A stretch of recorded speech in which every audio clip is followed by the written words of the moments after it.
예, 오늘은 또 소요리문답 제 7문을 생각해 가겠습니다. 제 7문에는 하나님의 작정이 무엇이냐 하는 것을 가르쳐 주고 있는데요. 먼저 시편 33편 1절부터 11절까지 말씀을 낭독합니다. 시편 33편 1절부터 11절입니다. 너희 의인들아 여호와를 즐거워하라. 찬송은 정직한 자의 마땅히 할 바로다. 수금으로 여호와께 감사하고 열줄 비파로 찬송할지어다. 새 노래로 그를 노래하며 즐거운 소리로 공교히 연주할지어다. 여호와의 말씀은 정직하며 그 행사는 다 진실하시도다. 저는 정의와 공의를 사랑하시며 세상의 여호와의 인자하심이 충만하도다. 여호와의 말씀으로 하늘이 치음이 되었으며 그 만상이 그 입기운으로 이루었도다.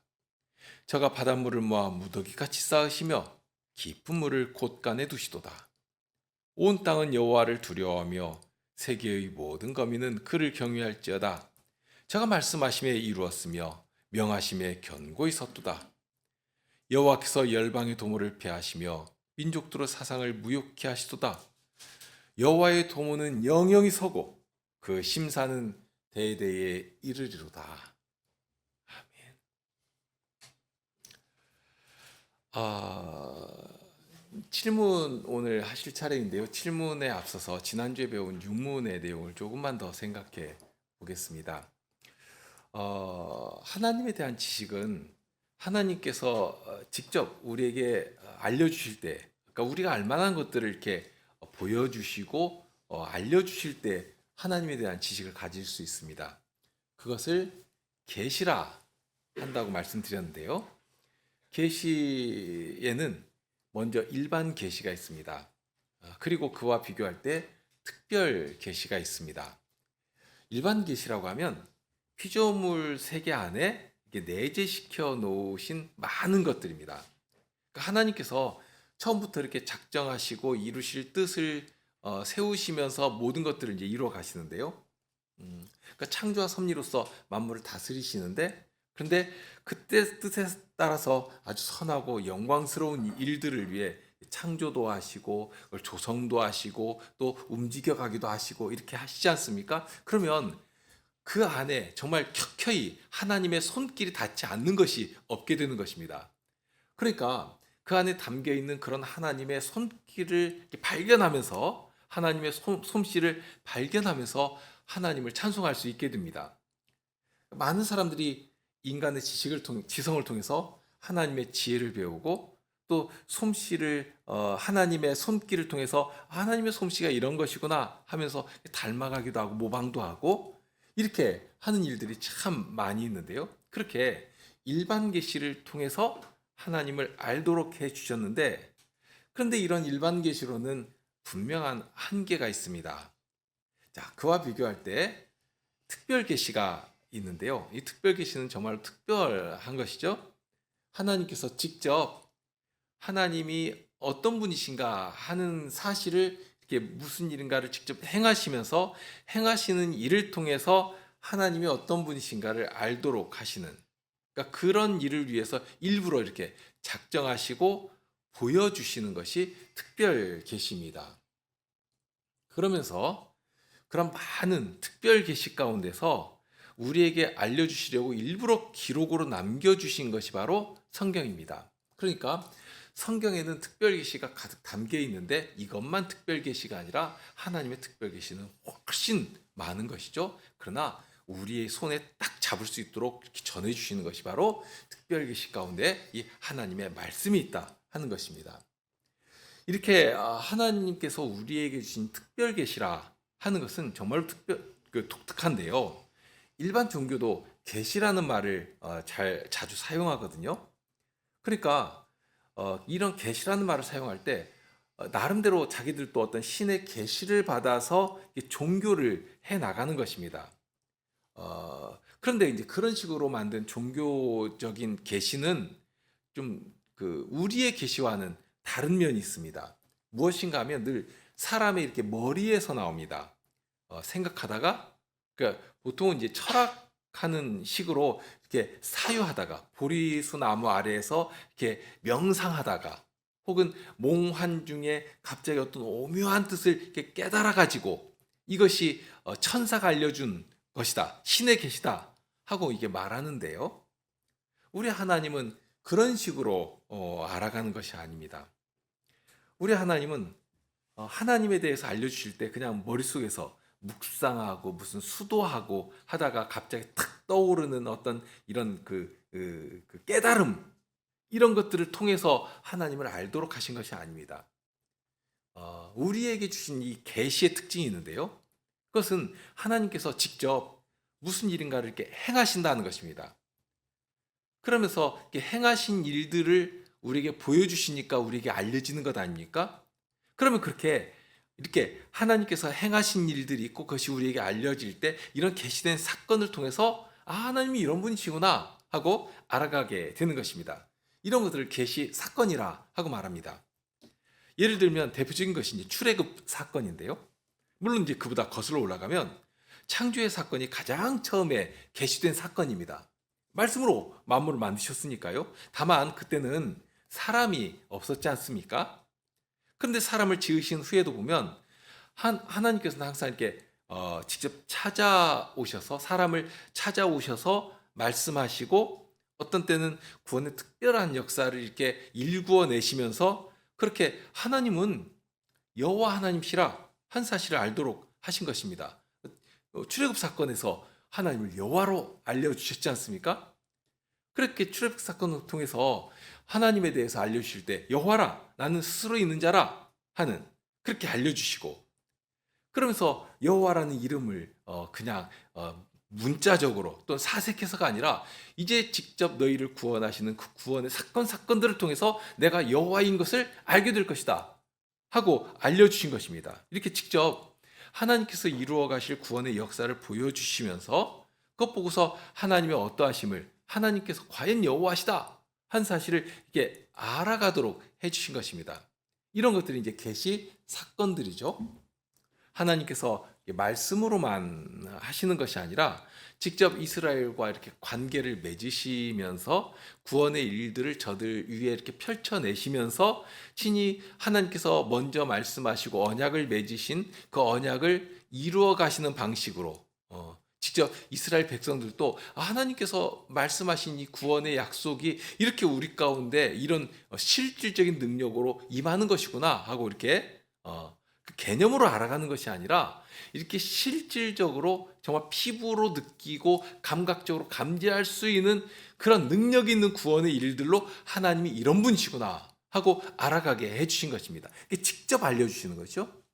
그렇게 직접 알려주시니까 우리 하나님은 지금도 그리고 영원토록 살아계신 하나님이시구나 한 사실을 우리도 또한 알고 더 굳게 신뢰하고 살아가게 되는 것입니다. 만일 아담과 하와에게 주셨던 처음에 이렇게 주셨던 그러니까 범죄하기 전이죠. 그때의 이 아담과 하와에게 있었던 의라고 하는 거 범죄하지 않았기 때문에 의로운 사람들이었는데요. 그때의 의를 원시의라고 합니다.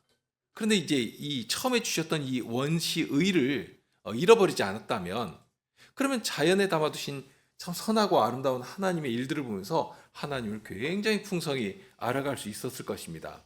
다만 그런 때라도 하나님은 직접 찾아가시고 말씀하시고 말씀을 들려주시면서 하나님을 알게 해주셨거든요. 그러니까 원시의를 가진 때라고 하더라도 자연에 담아놓으신 것 그런 일반적인 계시만 가지고는 하나님을 알 수 없게 되어 있다는 것입니다. 처음부터 그랬습니다.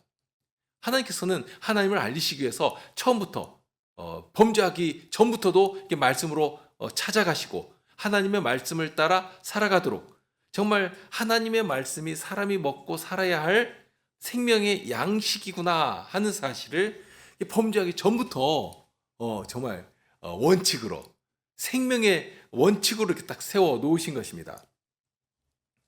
그런 사람이기 때문에 타락한 후라고 하면 더더욱 자연의 책만 봐가지고는 하나님을 알 수가 없는 것입니다. 이런 상태에 있는 우리를 위해서 우선 하나님께서는 우리를 그런 타락, 아주 어둠 가운데 있어가지고 살아 움직일 수 없는 그런 타락의 상태에 있는 그 자리에서 일으켜 주시는 것입니다. 선악과를 먹으면 반드시 죽는다 하고 정하신 그 법에서 우리를 구원해 내시는, 그래서 사망의 자리에서 생명으로, 어둠에서 빛으로, 그리고 죽음의 종에서 하나님의 자녀로 회복시키시는 그런 일을 하신 것입니다. 그러니까 창조의 일을 통해서 하나님을 계시하시고 그 계시된 만물을 통해서 하나님을 알며 찬송할 수 있게 해주셨는데, 타락한 후에는 범죄하기 전에 가졌던 그런 정상적인 모든 기능들이 다 그냥 완전히 망가져 버렸기 때문에 그런 자연에 담아두신 자연 계시만 가지고는 하나님을 도저히 알 수가 없게 된 것입니다. 그러니까 기능이 상실되어 버린 것이니까요.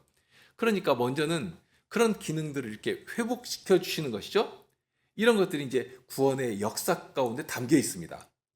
하나님께서 뜻하신 복되고 영원한 경영을 다시 이제 시작할 수 있도록, 그러기 위해서 죽음의 자리에서 먼저 건져주시고 회복시켜 주시고 이제 예수 그리스도의 생명에 연합된 자로서 살아 움직이는 그런 일을, 하나님께서 기뻐하신 일을 위해서 움직여 나갈 수 있는 그 일을 하나님께서 직접 시작하신 것입니다.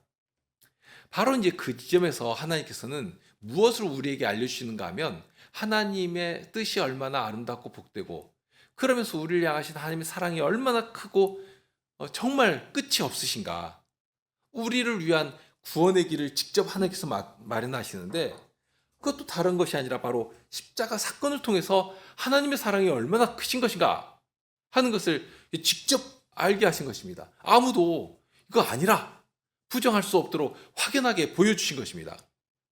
그러니까 자연의 책을 통해서 보여주신 그런 희미한 그림자와 같은 것이 아니라, 말씀이신 예수님께서, 성자께서 직접 이 땅에 오셔서 하나님께서 우리를 향하신 그 사랑의 뜻을 온전히 순종하시고, 이렇게 하나님께서 내신 구원의 길만이 참으로 바르고 온전한 길이다 하는 것을 알게 해주신 것입니다. 그러니까 단순히 이렇게 말로만 해가지고 어떤 설명으로, 이론으로만 가르쳐 주시는 것이 아니라, 하나님께서 직접 우리 가운데 사람이 되셔서 찾아오시고 하나님 아버지의 뜻을 따라서 온전히 순종하시더니 우리의 구원이 되신 것입니다. 친히 몸을 내어주시고 십자가에서 화목제물로 당신을 다 들이치면서 그 찢기신 몸을 통해서 이제 하나님께로 나아갈 새롭고 영원한 길을, 정말 산 길을 열어 놓으시고, 누구라도 이 예수님 안에서 하나님을 가까이 하도록, 그렇게 되니까 예수님으로 말미암아서 이제는 처음 창조, 그러니까 아담과 하와를 처음 지으셨던 그때 원시의가 있었다고 했지 않습니까? 그런 단순한 원시의가 있었던 그 자리보다는 그 자리와는 비교할 수 없도록 더 완전하고 영광스러운 자리에 우리를 그냥 뚝하니 올려놓으시고서는 거기에서부터 시작할 수 있도록 해주셨다는 것입니다. 그러니까 이것을 사도는 이런 식으로 표현했거든요. 그러니까 예전 아담과 하와의 그 원시의가 있어서 이렇게 단계별로 쭉쭉쭉쭉 올라가는 그런 정도가 아니라, 이제는 예수 그리스도 안에서 우리의 구원이신 예수님으로 인하여서 예수님으로 연합되어 가지고 심지어는 신의 성품에 참여하는 자리에서부터 시작하게 하셨다. 신의 성품에 참여하는 자가 되게 해주셨다 하는 것입니다. 그러니까 주님의 영을 우리에게 이렇게 부어주시고 성신에 연합된 그리스도의 사람이 되게 하시고, 예수 그리스도 안에서, 삼위 안에서 정말 우리가 어떻게 그 신비를 압니까?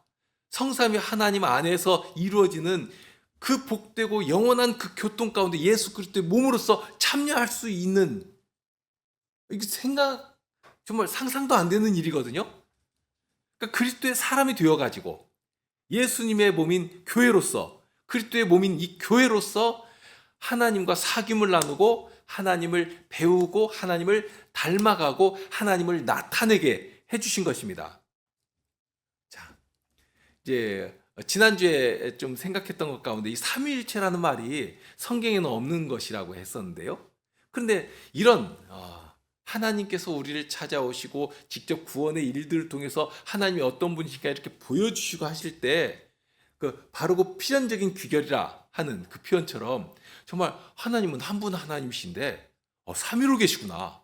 성부 하나님께서 말씀으로 명하시고 뜻을 세우시고 명하시고 예수님께서는 그 하나님의 선하신 뜻을 우리를 사랑하시는 그 사랑을 나타내시기 위해서 온전한 구원이 되시고 성신님께서는 예수님께서 이루신 구원의 일들을 우리의 것이 되도록 온전히 적용시켜 주시는 이렇게 한 분 하나님이시지만 삼위 하나님께서 우리의 구원을 위해서 전체적으로 우리의 구원의 일들을 이루어 가시는 것이구나 하는 것을 이렇게 알아갈 수 있게 되는 것입니다.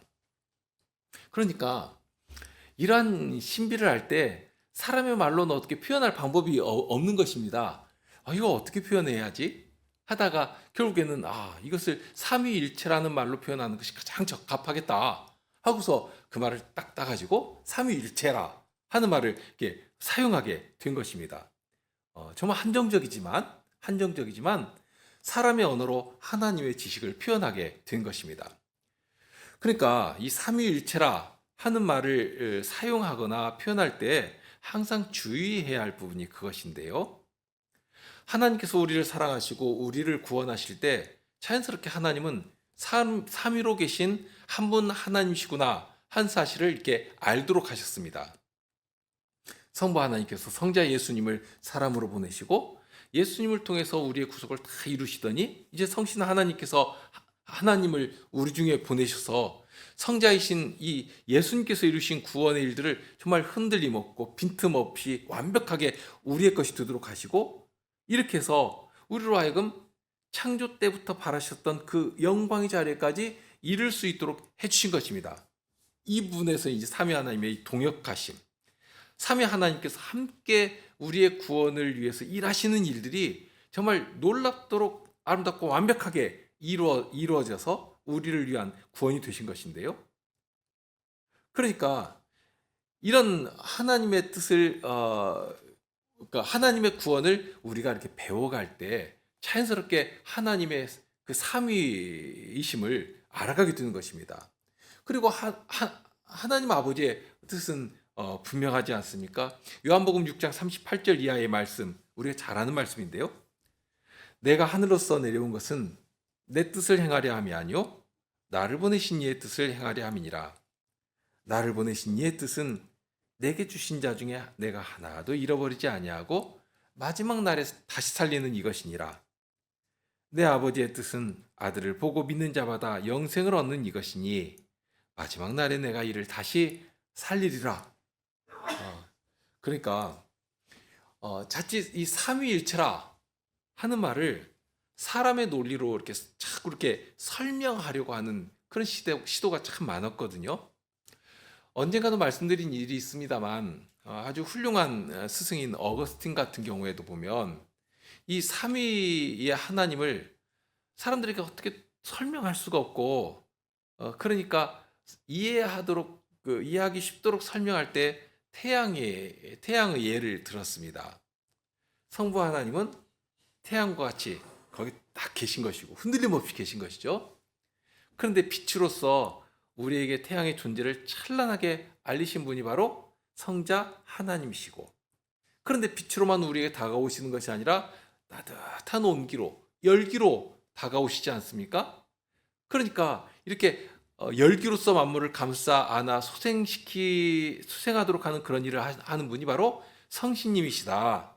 그러니까 분명 태양은 하나이지만 그러나 태양으로만 있는 것이 아니라 빛으로 그리고 열기로 이렇게 우리에게 태양을 알리신 것처럼 그렇게 하나님은 한 분이시지만 삼위로 계신다 하는 설명을 했습니다. 참 그럴듯하죠. 아주 이해가 쏙쏙 되죠. 그러나 바로 이런 것이 이제 양태론적인 설명이 돼버리는 것입니다. 하나님에 대해서 어떤 때는 이런 모습으로, 어떤 때는 이런 모습으로. 그러니까 구약 시대에는 성부 하나님으로, 예수님께서 이 땅에 오셨을 때는 성자 하나님으로, 그러나 지금은 성신 하나님으로 우리에게 이렇게 모양만 바꿔서 한 분 하나님이신 거고 그냥 모양만 바꿔서 이렇게 하나님이 우리에게 계시된 것이다. 이런 양태론적인 설명처럼 되어버리는 것입니다. 이것은 하나님을 바로 이해하는 것이 아니거든요. 그러니까 이런 식으로 이제 사람이 이해하기 쉽도록 설명하다 보니까 자칫 그런 이제 잘못된 설명들을 하게 되는 것인데요.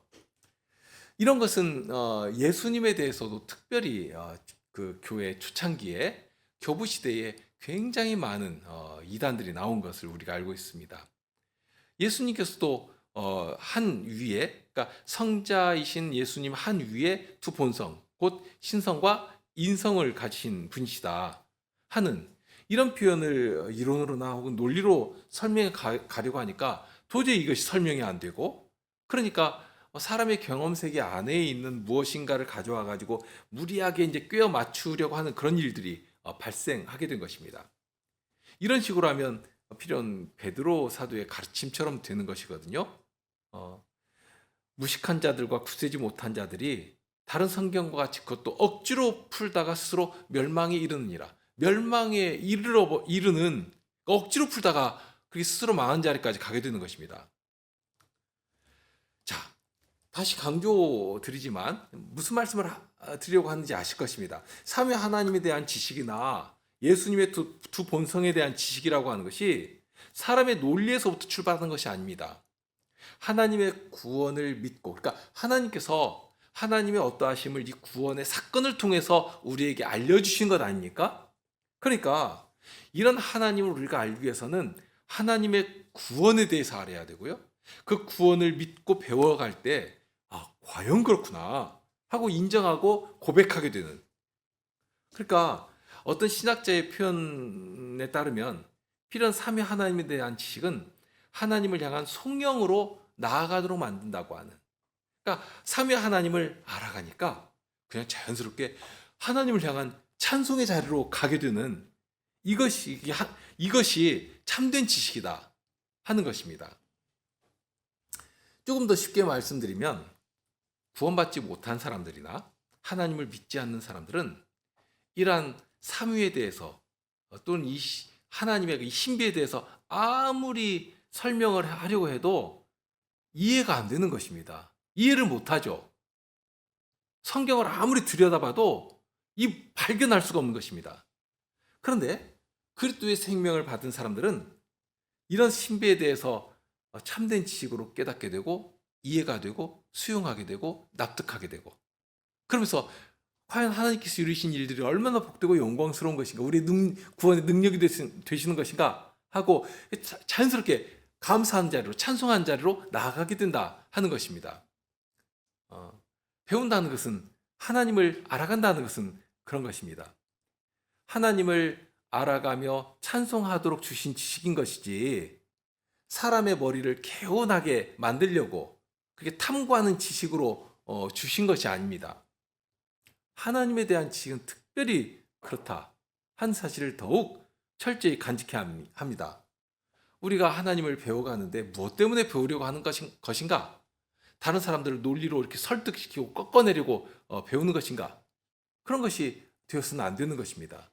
하나님을 알았다면 하나님을 닮아가고, 그리고 하나님을 닮아가며 하나님의 어떠하심을 온 세상에 찬송하고 하나님께 영광을 돌리기 위해서 하나님을 배워야 하는 것입니다. 자, 잠시 언급했으니까 성자 하나님에 대해서도 그렇습니다. 이 예수님에 대해서는 21문 이후에 이제 나오니까 그때 가면 다시 더 자세히 이제 하겠습니다만, 영원하신 성자 하나님께서 사람이 되신 때에 사람의 모양을 빌어서 사람으로 잠시 나타나셨다가 사라지신 것이 아니라 마리아의 몸을 통해서 그때부터 사람이 되신 것이고, 사람이 되신 이후로는 이제 앞으로는 영원토록 성자 하나님께서는 분명 하나님이시지만 신성을 가지신, 그러니까 신이시지만 동시에 우리와 동일한 사람이 되셨다 하는 사실을 의미합니다. 분명 그전에는 오직 영이신 하나님이셨습니다.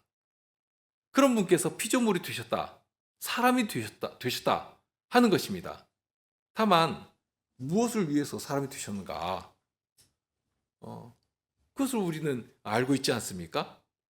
오직 사람이어야지만 우리의 모든 죄를 대신 지고 가실 우리의 첫 열매로서 하나님 앞에 우리의 의가 되실 수 있는 것입니다. 사람이 아닌데 어떻게 사람을 대표할 수 있습니까? 그러니 친히 사람이 되셔서 그 일을 하신 것입니다. 우리의 의가 되시려고 사람이 되신 것입니다. 그러니 이런 신비를 알 때에 우리에게 어떤 심정이 절로 일어나게 되겠는가? 에베소서 1장 11절 이하의 말씀인데요. 모든 일을 그 마음의 원대로 역사하시는 자의 뜻을 따라 우리가 예정을 입어 그 안에서 기업이 되었으니 이는 그리스도 안에서 전부터 바라던 우리로 그의 영광의 찬송이 되게 하려 하심이라. 우리로 하여금 하나님의 영광을 찬미하게 하시려고, 우리를 그렇게 하나님의 찬송이 되게 하시려고 예수님께서 친히 우리 가운데 사람이 되셔서 오시고 우리로 하여금 예수 그리스도 안에서 신의 성품에 참여하는, 하나님의 영광에 참여하는 자가 되도록 해주셨다 하는 것입니다. 얼마나 복되고 큰 영광입니까?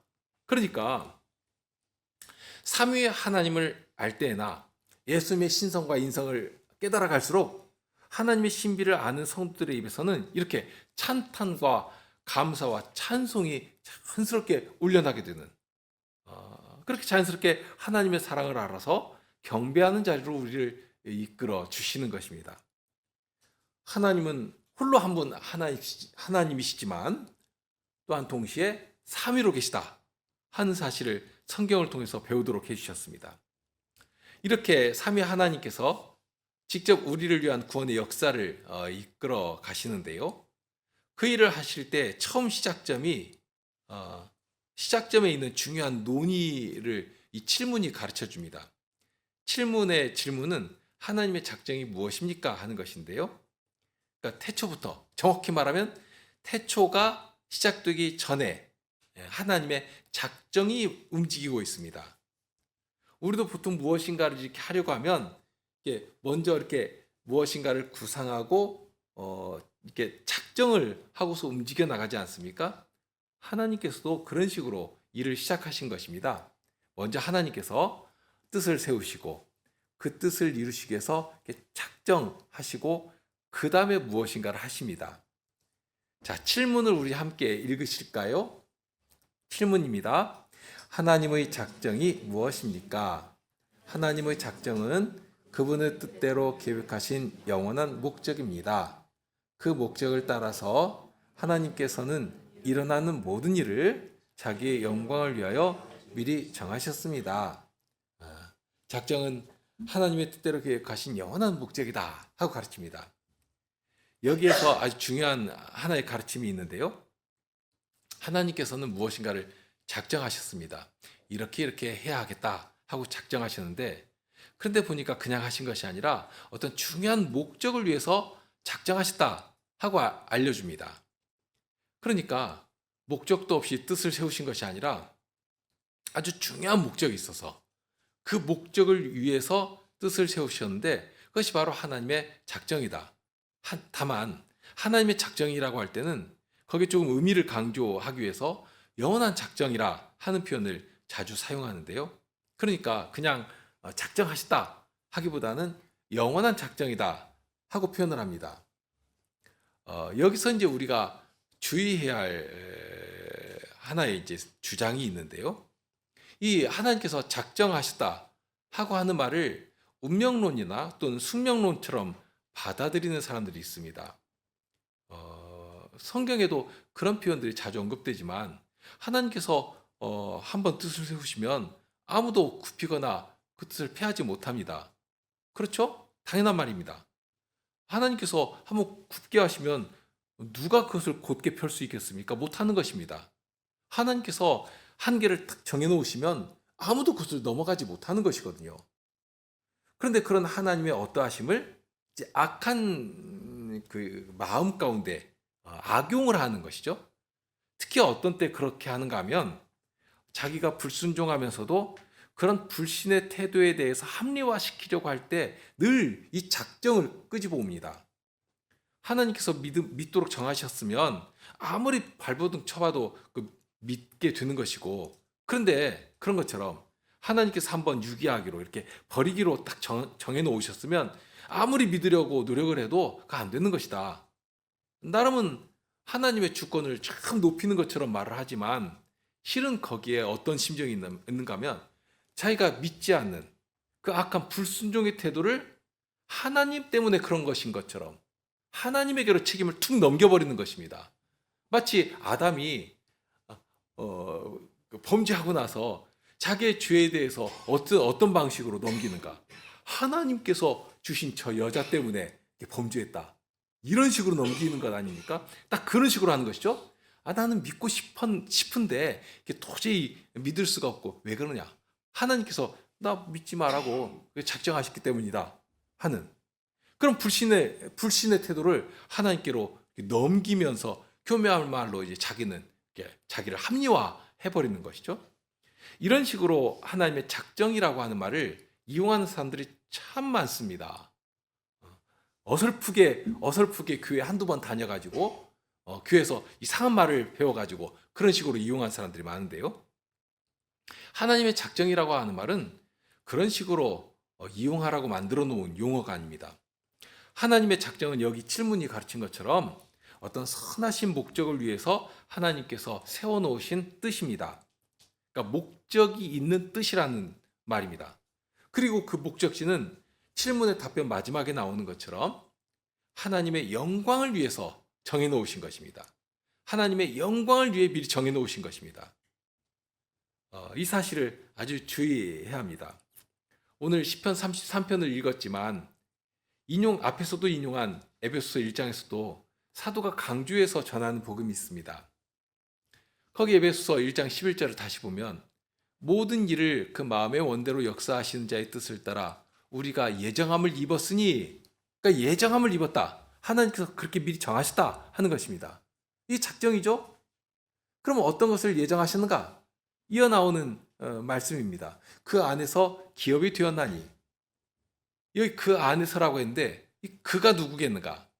사도가 계속 전하고 있는 예수님입니다. 예수님 안에서라는 말입니다. 예수님께서 우리의 구원이 되셨으니까 먼저 우리를 사랑하시는 그 사랑으로 우리를 가까이 하시며 우리를 받아주시고 그런 예수님 안에서 우리가 영원한 기업이 되었다. 기업이 되도록 미리 정해놓으셨다 하는 뜻입니다. 여기 이 표현이 가지고 있는 강조점 두 개가 있는데 첫째로는 오직 하나님의 선하신 뜻과 작정이 강조됩니다. 그리고 두 번째로는 예수님의 구속의 영광이 강조가 됩니다. 쉽게 말하면 하나님의 이 놀랍고 복된 약속이 사람의 어떤 형편이나 가치나 행위나 이런 데서부터 나오지 않는다 하는 것입니다. 아무도 자기 행실로는 하나님께 나아갈 수가 없습니다. 그러니 한마디로 하면 이 모든 것이 정말 하나님의 은혜라 우리에게 그냥 값없이 일한 것이 없는데도 불구하고 선물로 주어지는 것이다 하는 사실을 알려주시는 것입니다.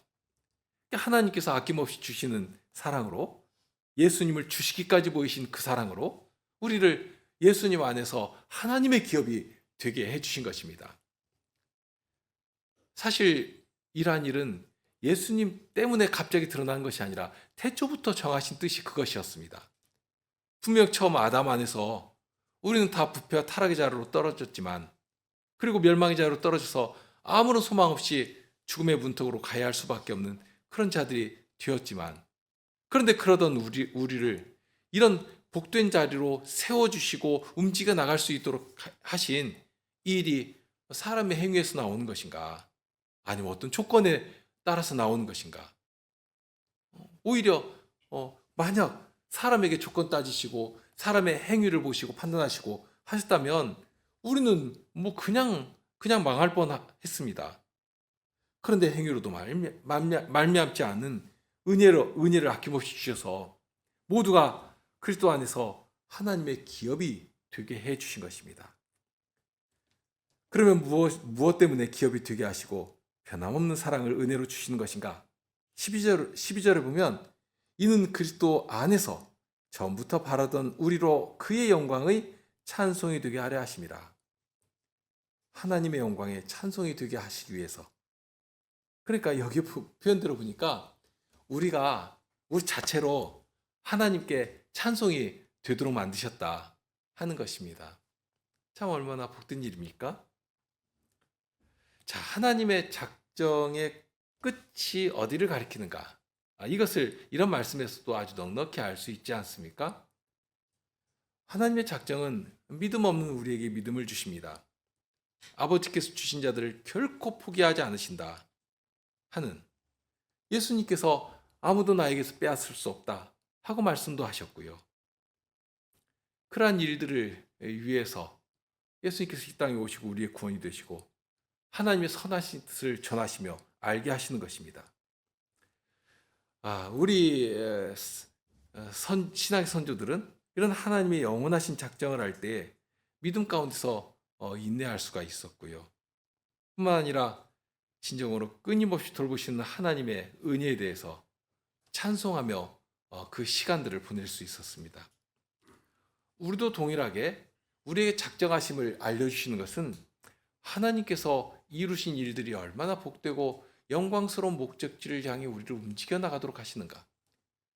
나의 어떤 형편없는 그런 모습들, 또는 나의 허물들, 또 나의 어떤 조건들, 나의 행위들, 이런 것들을 다 하나님께서는 덮어버리시고 간과하시고 오로지 하나님께서 처음부터 세우셨던 이 복된 목적을 향해서 이제도 작정하시고 작정하신 뜻을 우리 가운데서 이루어 가신다 하는 사실을 알게 해주시는 것입니다. 그런 하나님을 믿도록 하시는 것이죠. 우리 함께 기도하시겠습니다.